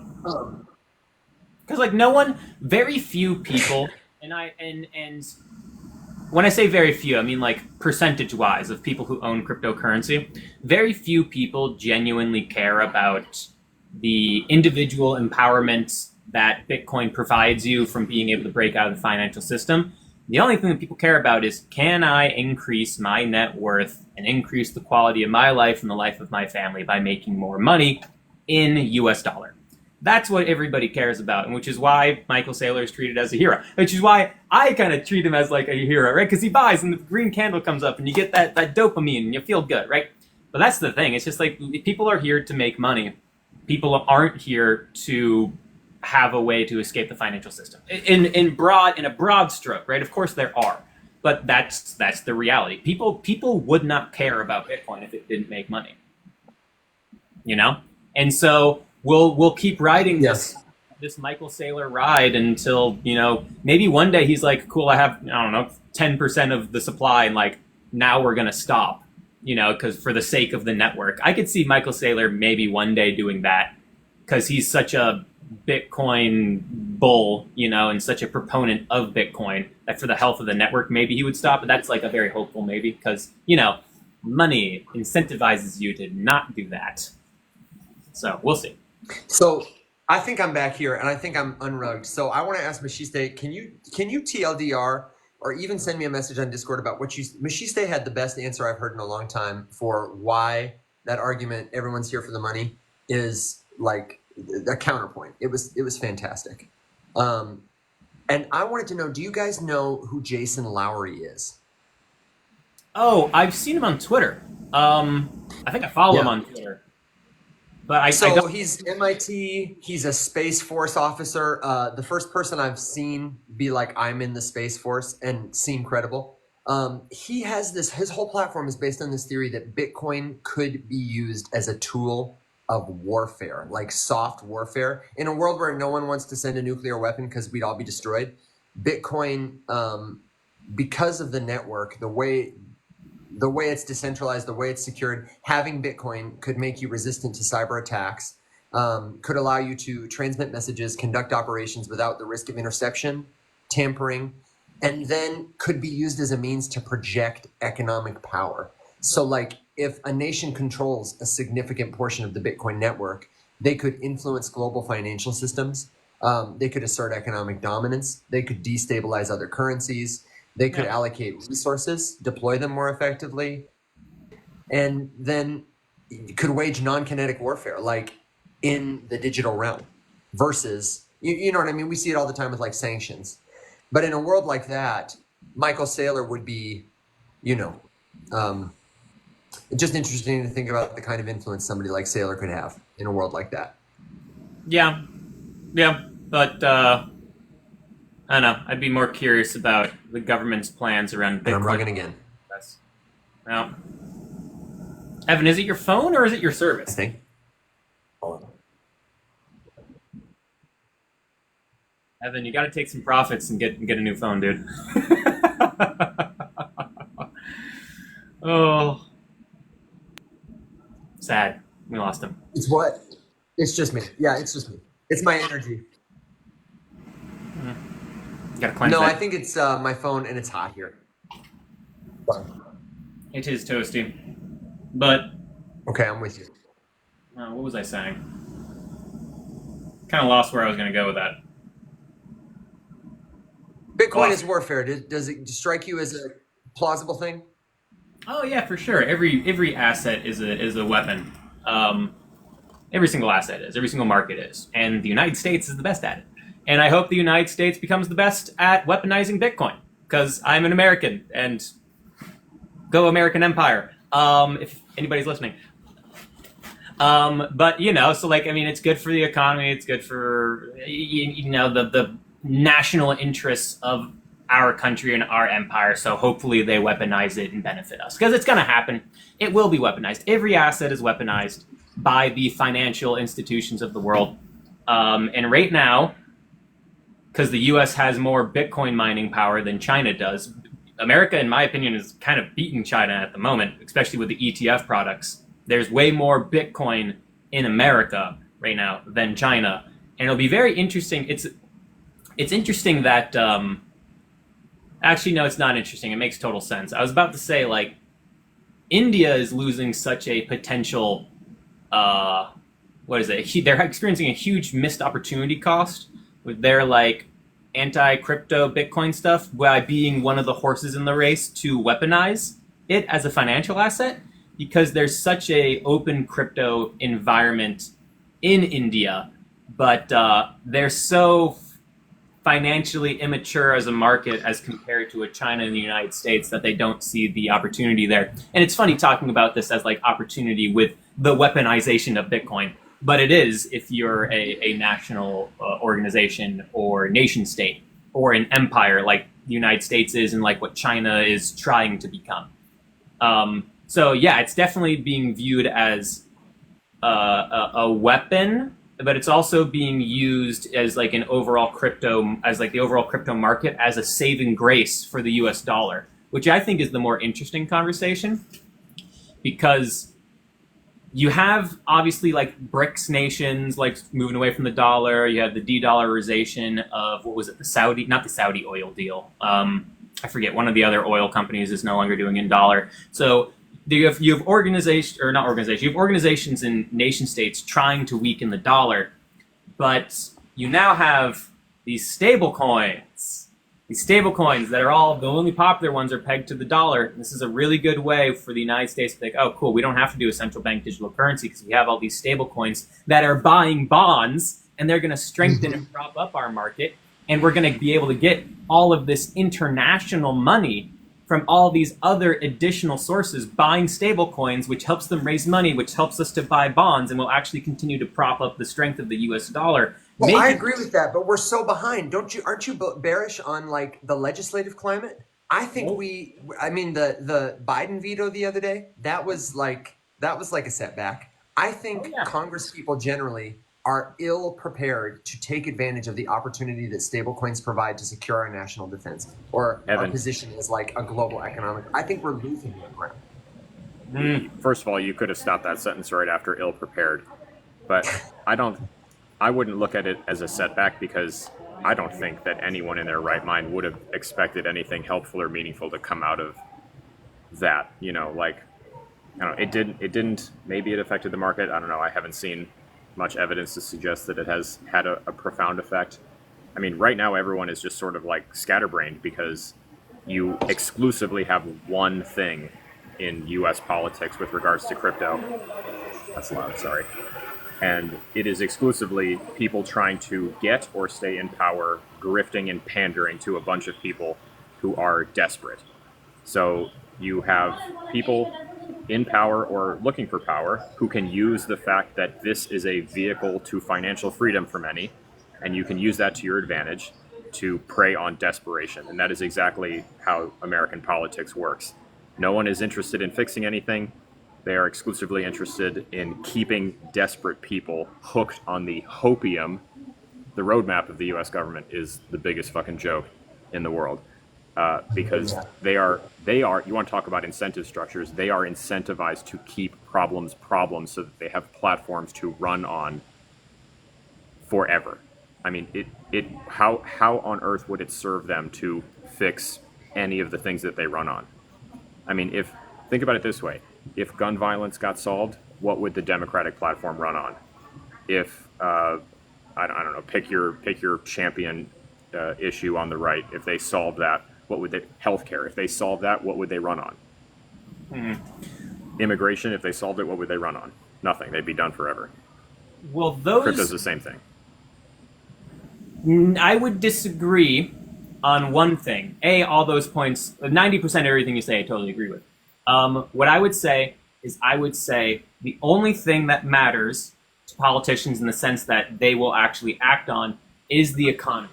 Because if people are making money, there's money floating around the system, if people can live their lives happily, they don't care so much, at least enough to act in a way that overturns governments. Sure. Those other topics, right? So long as they can take care of like their day-to-day lives and things are good and there's money to be had and money to be to live your life and fill your gas tank and get food for your family, right? Those are the big problems of everyday people and Americans. And the other stuff is nice to have for people who are just kind of like. No, I agree. You know, so long as you take care of that, you're fine. And so what you have to do is you have to fight inflation. You have to make sure jobs are good. And you have to make sure the stock market and asset markets continue to increase. Those are the three things that politicians will actually genuinely act on, because they need to keep people comfortable enough to the point where all the other things that they won't fix, that they continuously campaign on for my entire life, which is the border, which is healthcare, which is, I don't know, pick any of the things, right? They won't address those, but they will address economic problems. And Bitcoin and crypto is an economic opportunity that we've seen a lot of Republicans and a decent amount of Democrats start to come around to. And then we even saw like Chuck Schumer recently come around to it on that bill that got vetoed by Biden. And now you even have Biden who's accepting crypto donations, and they, along with Mark Cuban, are having a Bitcoin summit in DC to figure out how to foster Bitcoin innovation and Bitcoin mining in the country. So like you have these opportunities that have these value props that are in line with the very few things that senators and congressmen and women and presidents and yada yada will genuinely act on, in part because it's beneficial to them keeping office, but in part it's also going to help Wall Street make money, and Wall Street owns them, right? So that is where I would have a counter argument to what you said. But again, 90% of everything you said, Alex, totally agree with. I just want to welcome John Whaleboy to the stage for this excellent opportunity to troll Will with that perfectly timed screenshot. Just as you're laying down economic brilliance, this moment has been captured forever. So thank you for your service to the community, brother. How you doing? Yeah, that's beautiful. I have him drinking a beer, and now I have this. Yeah. And how is this not bullish? I don't get, like, look at this. Oh, wait, I can make this better. Oh, no. Oh, my God. And while he's here, let's see if I could change Yeah, that's the question. Is this a top signal or a bottom signal? As we're debating about the merits of Congress' ability to solve our economic problems. I just need, the mustache. I should just go shave at this point. This is like if Keith Urban and Freddie Mercury had a baby. Keith Urban and Freddie Mercury had a baby. All right, guys. Like I said, I didn't want to interrupt. I didn't want to take away. I didn't want to take away from what you guys were talking about. So you're not taking away at all. What do you what do you got for us? What's on your mind this morning? What are you thinking? Do you have a comment, a question, a suggestion, a word of wisdom? I mean, I think everything's just kind of boring. I got into Wolf on Saturday, and that's really it. I'm like, no. I just have everything's just like so boring for me right now. Yeah, it's a Boring time is the time to pay attention. I'm like, for just playing with meme coins, and it's like really paying off. Yeah. Yeah. What do you think about what Alex said? When it gets boring, I think is definitely a good time to pay attention because there's usually something cooking under or behind the scenes. No, so like I like Chainlink, especially at $13. I was buying it at $5, but I think 13 is kind of attractive. With all like the partnerships and everything Chainlink does, but if I'm buying one thing, that's not a meme coin, it's a Chainlink. I have a nonsense story about Chainlink. Doesn't have anything to do with the project. It was just cool. Sorry, my hat's boring.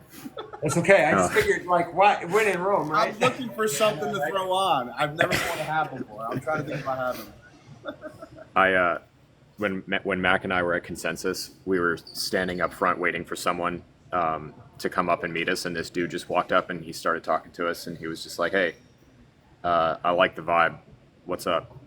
And we just shot the shit with him for a minute. And for context, he was not super tall, but he was built like a brick shit house, head to toe in tattoos, massive beard. He looked like he could do some damage. And fun fact, he was like one of the core original team founding members that built Chainlink. Wow. Just casually there. Wow, that's amazing. Yeah. That's a great story. So I have his phone number, and he's a cool dude. Call him and ask if the devs can do something. And honestly, that's a good plug to say. If people are, you're spending time here on the morning show, you're hanging out on TikTok, you're hanging out on Discord, wherever, one of the best places to go is your local crypto conference. There will be one near you or near enough that you can road trip, meet some friends in real life, and it's like this, but real. You meet people like that who are the most dedicated, the most passionate, often the most well-funded, who are in those rooms talking about what's going to happen next. And just like this space, some of it is crap, some of it's vaporware, but then you meet people like that who built awesome technology, and you get to have a conversation with them. So I will say, we shot the shit a little bit about it, and I asked him about my chain link theory, because I'll say the same two things about chain link every single time, and he didn't want to talk about it, which I get and respect, because he doesn't give a shit about the price. But I always just say, like, Chainlink is one of those projects that just, like, you'd have to be a completely detached idiot to tell me that it's not valuable. Like, it has been effectively doing its job for years without any hiccups. No drama. It just has a job and it does it. But the price leaves people questioning and wondering about it. And my theory is that, similar to my theory about layer one fundamental tokens, you know, the core, the gas token in whatever ecosystem, it's really not in anyone's best interest in the long run for the price to skyrocket, because you're just going to start to slowly and gradually price people out of using the service that is the only reason it has any value. So it's a double-edged sword that as the price goes up, fewer people theoretically would be doing fewer things with it, making the case for it to remain valuable worse. And my theory is that it really doesn't serve anyone for Chainlink to ever go up that much. Not to say that it would ever crater and crumble, just that, like, you have to remember that not everyone who buys a crypto is doing it because they want to use it. There are lots of speculators, and there's reasons for speculators to leave projects, and a lack of good price action, which has nothing to do with the fundamental value of the project in general. That is something that can affect the price. Yeah. So Chainlink's kind of weird in that sense. I just feel like it's not safe, but I just feel like, you know, for me, I like to be diverse, and it's just one of those, safer coins that I feel will probably hit its old all-time high. And now at $13, for it, what was it, like $52, I think. That's a 4. Like you could probably you probably make better money somewhere else, but I just feel like it's like safer. 4 or 5x. I'm okay with that.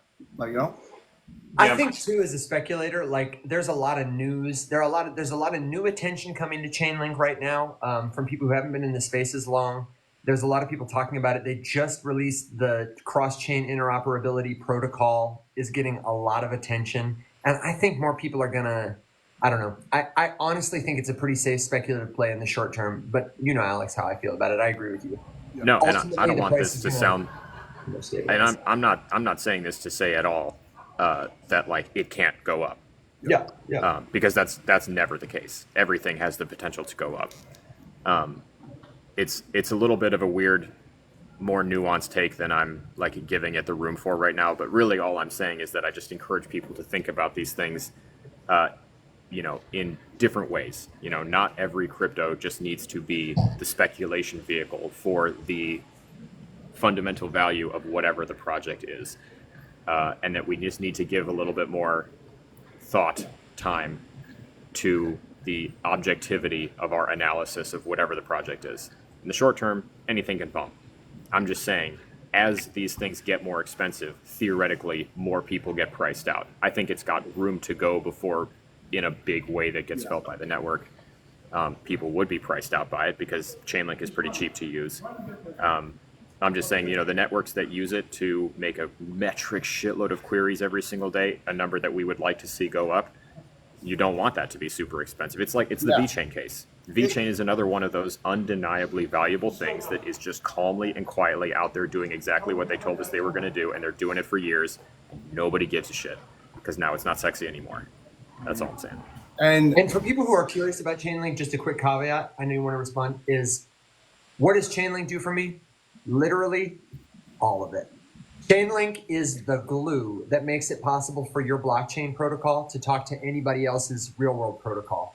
When we talk about how blockchain can make information interoperable, composable, so that we can see what this company and that company are doing while maintaining their privacy, online, offline information All of that. All of that. I don't have a TLDR one sentence statement I can say that will give you the same concise understanding, but it is critical. It's what's called an oracle.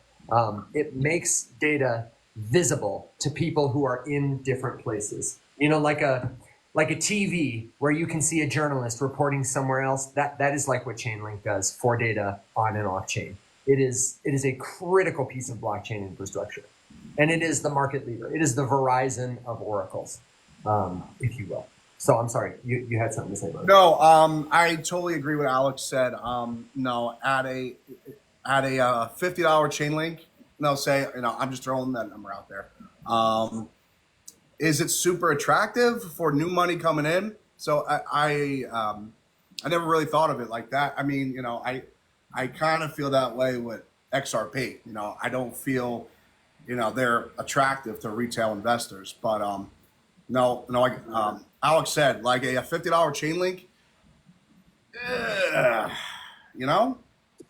It's still fine. I just mean like, yeah. I really say this to dissuade people from buying, betting the house because some idiot told them it's going to go to $20,000 a token or something ridiculous. Not to say that there's not room to make money and stuff. Hey, if it doubled, the old all-time high, it's like, that's like a 10, like a 9-10x from here. I'd be really happy. I just have a quick update on Chainlink. Rick, our good friend, says his son-in-law's boss was the CEO of Chainlink, left 2 years ago, yet still connected and doing projects here in Atlanta. So we're taking a field trip to Atlanta, where hopefully we'll be able to say the show is sponsored by Chainlink. Hook us up, Rick. We definitely want to talk about this.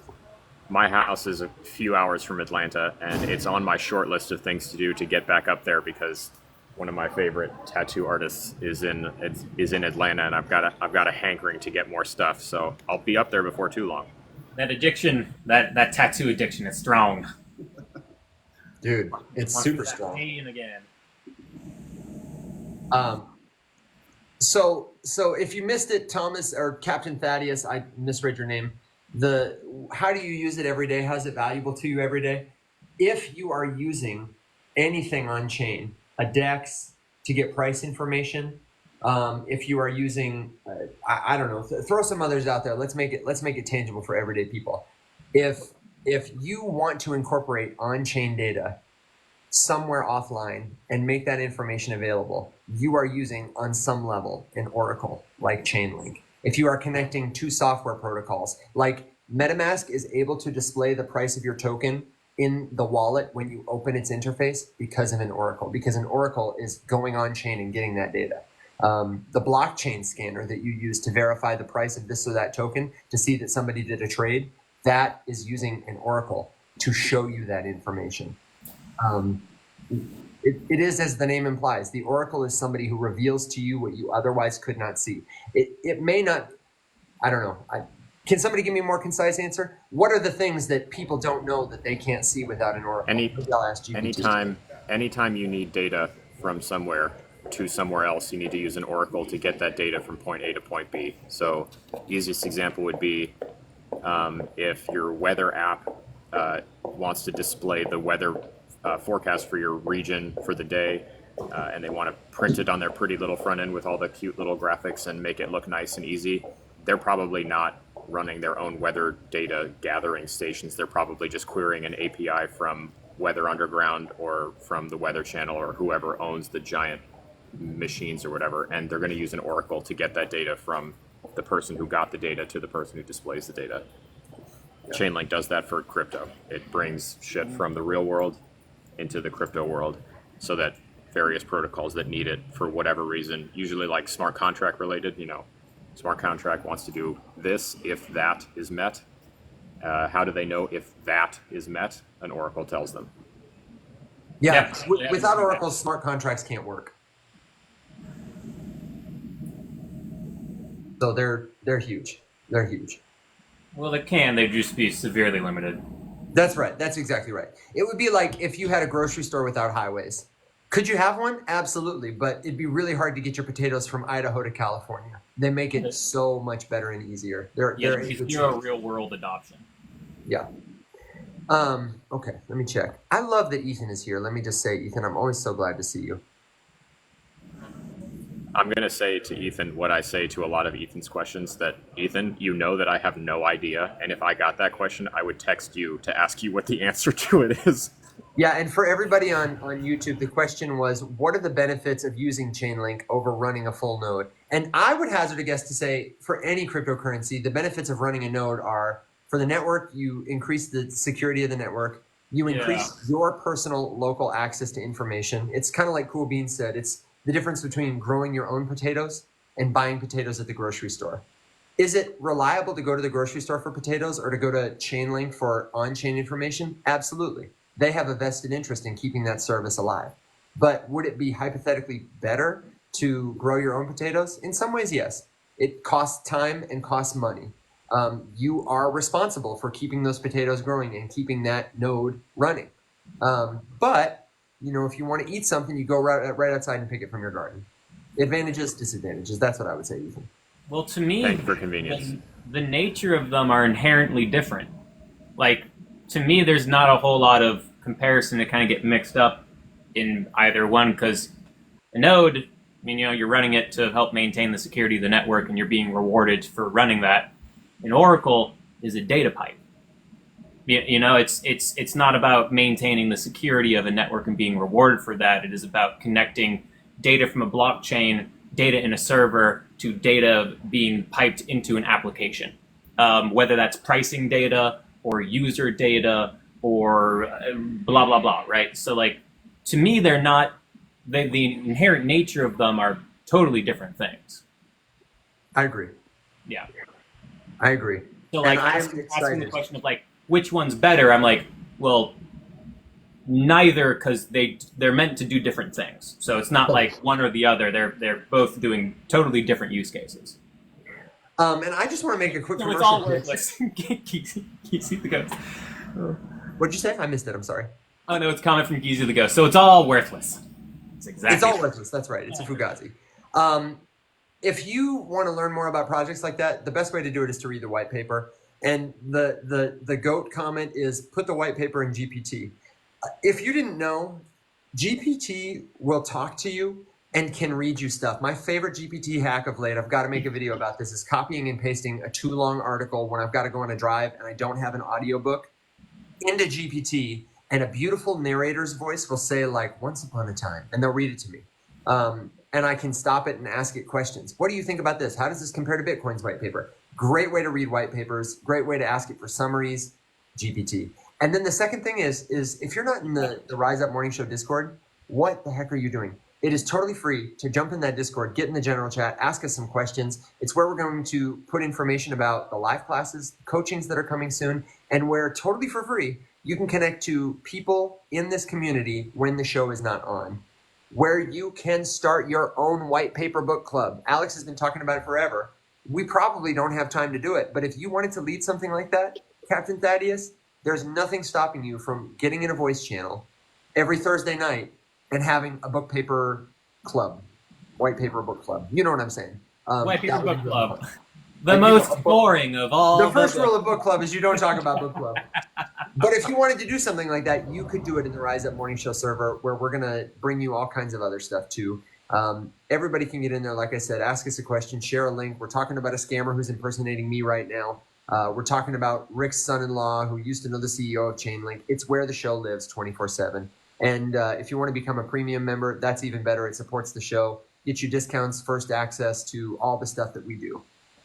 More of which is coming soon. It also gets you saucy pics of Will wearing various pieces of his costume wardrobe. We're selling it. We're selling it in the DMs. It goes down there. I will absolutely. It'll just be an NFT collection of me with every combination of costume and outfit that I have in my closet. A 10,000 piece JPEG collection. I honestly would buy one. I mean, at this point, Me too. I think everyone would buy it. I think I could definitely get 5,000 to 7,000 different combinations.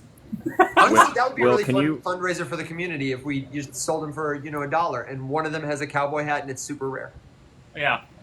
Will, can you just and go you can ahead and find all send those me links some by- send me some samples just so I can kind of get a feel for what we're talking about. Just give me a nice little. Of the outfits. Yeah, what a perv. Yeah. Well, you Yeah. can get that on my OnlyFans. It's only for OnlyFans subscribers. Yeah. Bullish. Drop the link. Well, Drop the My spicy OnlyFans link. subscribers. You can find those links to our community, and if Will drops an NFT PFP, it will certainly be there at theriseupmorningshow.com, or tap one of our faces, find the links in our bio. We're happy to connect you with a community where you can learn about crypto and also have a whole lot of fun, more than is probably legal or advisable. We are here every Monday through Thursday. Today is the last day before we head off into the weekend, and it is about that time when we start to wind down the show. So let me invite you, if you have a final question, comment, suggestion, good joke, or word of wisdom, to leave it below. I want to thank you, John, for coming onto the show and hanging out with us, and turn it to you first to say, if you've got a final thought, we'd love to hear it. Let us know how we can support you, how we can make your experience here better, what's on your mind as you're heading into the weekend, all that stuff. We want to know. I just started, I've been here since 2021. I got wrecked last bull run, right? It was my first. And, I'm just kind of getting comfortable doing this. And, like I said, I've never liked the way like my voice sounded or anything like that. So like, I just started doing this. So, I'm just starting to get comfortable, but I do have a question for Alex. The other day, I think I was in the comment, I think it was on a Tuesday. You were talking about, I don't remember exactly what it was, but you were talking about you are a part of like a humane society, and you could stake Ethereum and donate your rewards. Is that something that's like live now? That because I have some ETH that I'm probably going to be holding on to for a little bit. I would love to like do like a video of me like staking the ETH if it was live. Just like can like you give me like a little bit more info on that? For sure, yeah. I'm going to be talking a lot more about it because we're going to be working with the show to do an ETH-based fundraiser using our rescue as an example. So it's not the Humane Society. That's a full. Okay. Yeah, it is a dog rescue, but we're our own completely independent 501c3 nonprofit. So that's my own thing. The project that I'm working for is called CrowdStake, and essentially what it is just a staking platform where you can stake Ethereum, or Ether, I should say, and then soon any other proof of stake crypto. And you can choose to delegate a percentage of or all of your APY that you generate to something that you give a shit about. First vertical is nonprofits because it's the easiest one to understand, and we have all the demand is there right now. The platform originally started actually as a way to fund indie films and video games, and so they've got a pretty stacked lineup of tools and stuff. But starting with nonprofits, first big one was Goodwill, Red Cross. We're working on St. Jude right now, and Habitat for Humanity. So those are the big ones, and I'm trying to onboard micro nonprofits because that's where the real benefit is. But yeah, it's literally that simple. It's just a place you'll go log in, just like Lido, and you'll stake your ETH, and you'll pick from this giant menu of all of the onboarded nonprofits, and that's where your APY goes to. You can do the whole thing on site, and then the nonprofits get a dashboard of all of their donors, which is one of the things that like Giving Block and Endgiven gatekeep from them, which is just bullshit, makes no sense. Also, the cool part about us running our own staking pool is that we don't have to charge the nonprofit for the service because we make money off of being the staking pool operator, which is a way easier way to remain profitable without grifting off of nonprofits. So yeah, it's live. Like, you can get a nonprofit onboarded. So if you have a charity that you would like to nominate, then just let me know and I'll happily reach out. Onboarding is super, super fast. And if the rescues is just not live yet though. So hopefully in the next couple weeks, I'll get that one going. Yeah. If you can keep me updated on that, I would love to be, like one of the original like stakers or something like that. I will absolutely let you guys know. No, I'm excited. The other big meeting that I have coming up is with POAP's Enterprise Division, because they have some pretty cool stuff, and we're trying to get a program going to like kick off fundraising campaigns to give POAPs to people who stake to nominate certain charities, and then the charities can use the POAPs for all kinds of different stuff, tag donors and blah blah blah. But I'll absolutely keep you guys posted. I'll have a bunch more videos about it and stuff. But I think that's so awesome. No, especially in the space that doesn't get the best rap, like, and yeah, I'm extremely, yeah, I would love to, cough up some of my Ethereum.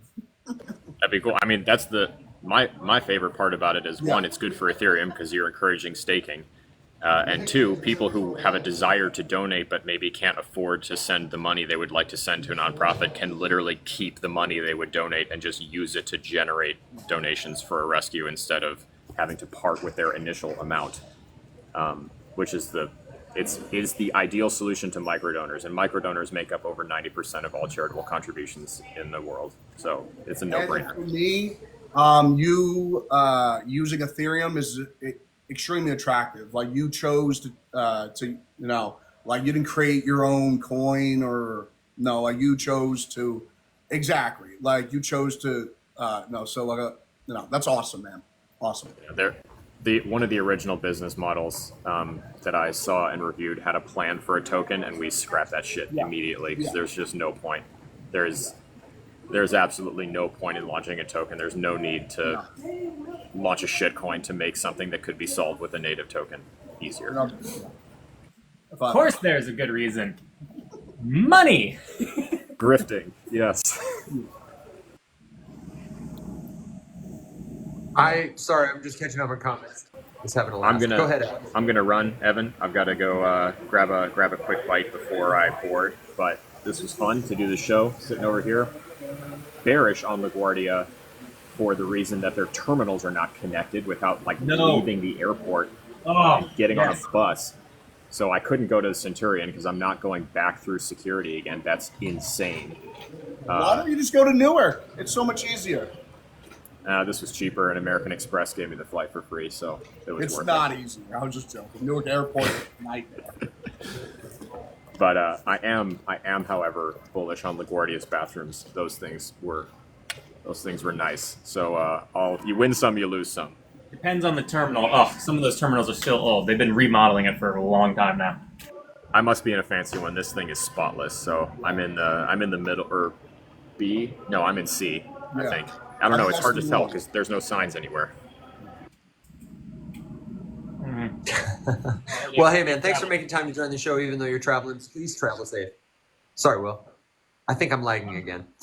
So that's Alex's. That's John. Will, do you have a final thought, good joke, word of wisdom for us? Spend your crypto profits on silly outfits, unless you have kids. Then buy your kids silly outfits because it's adorable and it will create cherished memories for the rest of your life. And if you don't have kids, buy them for yourself and then a friend, and then make them go to a bar with you. Have a good time. Other than that, Yeah. I guess I would just kind of give my thought. I wouldn't be surprised to see Bitcoin fall another 5%, guys. I would not be shocked to see Bitcoin fall to $60,000, especially with the way the daily candle's going right now. And remember, crypto lows can always go lower. The dip can keep dipping, so just be mentally prepared for that. But we are still in a bull market, so the good times will come back. Dollar cost average if you can. Never spend more money than you can afford to lose. I'm not buying right now because I have moving expenses coming up as my girlfriend and I move in with each other, and I have to buy a whole bunch of furniture and moving expenses and all that jazz. So I would be buying right now, but I can't because I need that money. So make sure you're putting yourself in position to keep living your life, take care of your loved ones, take care of yourself, but still be able to invest responsibly. If you can't put every single dollar into good wisdom, 300, 1,000%, whatever, right? You're able to feed yourself and go to the gym and take care of your loved ones, all that stuff, right? Never put that at risk. So yeah, that's it. Anyway, be silly and goofy and have a good time. And next time, excellent, when man. Thank you so much. Favorite dinosaur is, Thank you all expect for way more joining answers. us. Hey guys, thank you so much for having me. For real, thank you. Yeah. Bye-bye. Yeah, of course, man. I mean, you're doing a great job, interacting with and bringing other communities together. So I see you with the lives and bringing other content creators together. So it's awesome. I'm just trying to just talk to people in a joking but like respectful way, you know, because a lot of people are like, no, they insist on being right, you know, and I just, you know, I want to make money. I don't really care who's right or wrong. That's it. Yeah. That's it. But Well, I really thank you for bringing it here. We appreciate it, man. We do. And if you, I will say one more time, need a community, this is the one for you. We're here Monday through Thursday, 7 a.m. Central Standard Time. And we are live all the time in the Discord at theriseupmorningshow.com. You can find the link. We are not afraid to tell you when we don't know something. We're not afraid to laugh at ourselves or laugh at the space. You're not going to find any of that toxic maximalism here. And if you don't like it, that's okay too. We'd be glad to have you. We'd be glad to disagree with you. Join us again Monday. Catch us all in the Discord.